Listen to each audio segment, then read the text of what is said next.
चलिए अब आपको सीधा ले चलते हैं यूपी के मथुरा, जहां पर मुख्यमंत्री योगी आदित्यनाथ अपने संबोधन में क्या कुछ कह रहे हैं, आइए आपको सुनवाते हैं। बना हुआ है, इसके पीछे 3 महापुरुषों का सर्वाधिक योगदान है। उन्होंने शब्द महापुरुष कहे थे। उन्होंने कोई ईश्वर नहीं कहा, कोई भगवान नहीं कहा। उन्होंने कहा ये 3 हैं जिन पर जब तक भारत की आस्था रहेगी तब तक भारत बना रहेगा। और ये 3 हैं, एक राम, एक कृष्ण और एक शिव।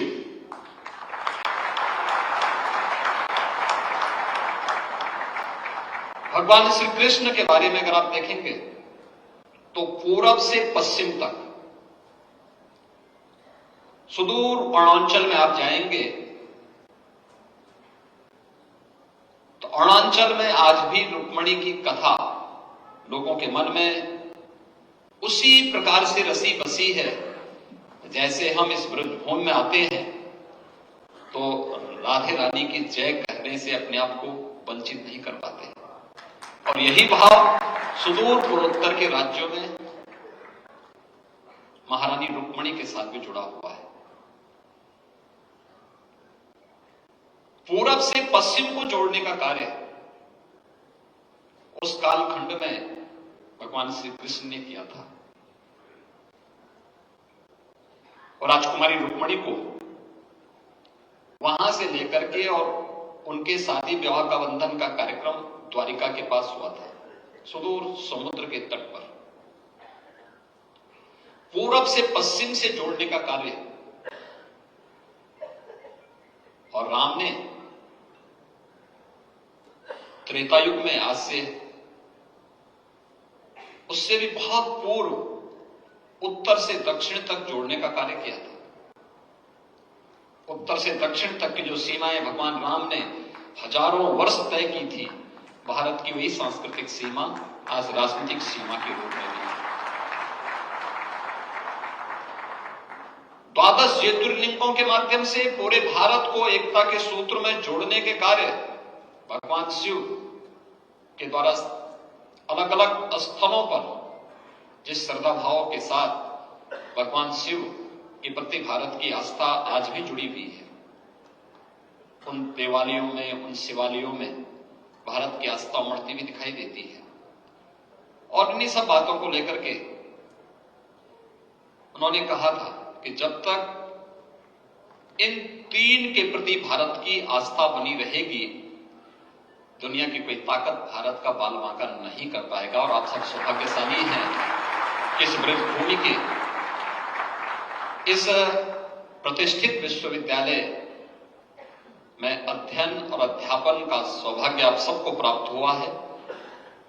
और इस प्रक्रिया के साथ जुड़ते हुए आज यहां पर स्नातक, प्रास्नातक और डॉक्टरेट की अपनी डिग्री प्राप्त करने वाले सभी छात्र छात्राओं को यहां पर आज कुलाधिपति के दीक्षाोपदेश के माध्यम से ये उपाधियां आज उन्हें अवार्ड की गई हैं।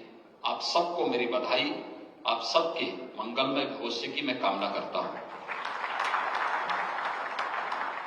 वास्तव में आधुनिक जो दीक्षांत समारोह है, यह भारत की प्राचीन गुरुकुल परंपरा का समावर्तन समारोह का ही एक रूप है।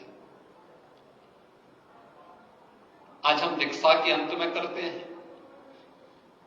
समावर्तन समारोह का स्वरूप भी कुछ इसी प्रकार से होता था कि हमारी जैसे ही परीक्षा के पूर्व बच्चों को तैयार करने, छात्रों को तैयार करने और उन्हें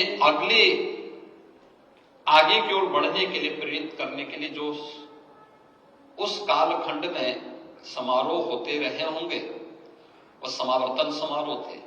और उसका दीक्षाोपदेश तैत्तिरीय उपनिषद में बहुत विस्तृत रूप से रेखांकित किया गया है। उसकी पहली ही लाइन है, सत्यम वद धर्मम चर। सत्य बोलना है और धर्म का आचरण करना है। अब सत्य, हम सबको अपने जीवन में इस बात को बहुत गहराई से सोचना होगा कि हम वास्तव में अपने जीवन में सत्य का आचरण कितना कर पाते हैं। व्यक्ति का कोई भी वाक्य तब प्रभावशाली बनता है जब उसके आचार और विचार में समन्वय होता है। जब व्यक्ति बोलता कुछ और है, करता कुछ और है, तो उसकी विश्वसनीयता हमेशा संकट में खड़ी होती है।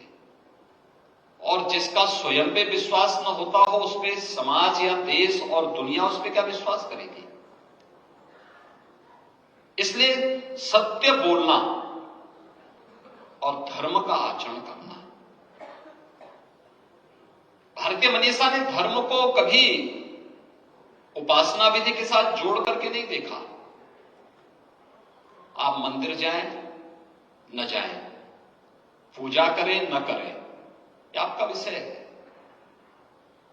आप पूजा खड़े होकर के करते हैं, बैठ करके करते हैं, लेट करके करते हैं, यह आपका विषय है। इसके लिए कभी भारतीय मनीषा ने कभी किसी को बाध्य नहीं किया, आस्था पर किसी को थोपने का प्रयास नहीं किया। तो मुख्यमंत्री योगी आदित्यनाथ इस कार्यक्रम को संबोधित कर रहे हैं। आपको बता दें कि जेएलई विश्वविद्यालय के दीक्षांत समारोह में उन्होंने शिरकत की। इस दौरान डिग्री प्राप्त सभी छात्राओं को भविष्य के लिए शुभकामनाएं दी है। तमाम बड़ी बातें जो हैं इस बार मुख्यमंत्री योगी आदित्यनाथ की ओर से की गई हैं। आपको बता दें कि उनका साफ तौर पर कहना है कि आज भारत की आस्था उमड़ती दिखाई देती है। और लेते हैं छोटा सा ब्रेक, फौरन